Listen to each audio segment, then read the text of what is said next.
So, Roz, we are seeing a tit for tat. Depending on where you look, it's either China's trying to escalate or de-escalate. And this FT interview really did have a lot of poking on the part of Treasury Secretary Scott Bessent. In your opinion, does this get ratcheted back?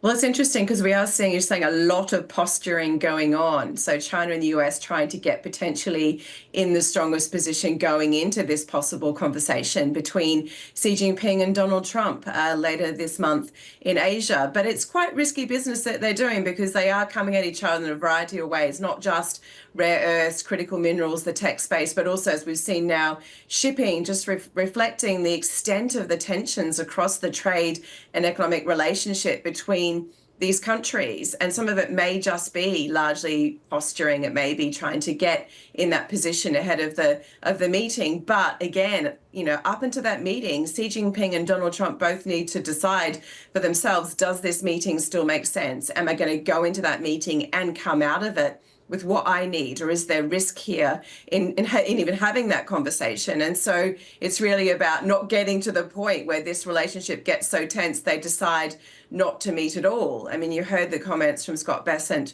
to the Financial Times saying that China is apparently hurting the global economy. So the message is that China is causing itself reputational damage, not just with the US and others. But in the same token, he's saying the lines of communication between the US and China are still open. He, in fact, plans to meet with the Chinese Vice President, He Lifeng, one more time, possibly this month, before a Xi and Trump sit down. So on the one hand, there's the tough talk that's going on and these actions that are happening.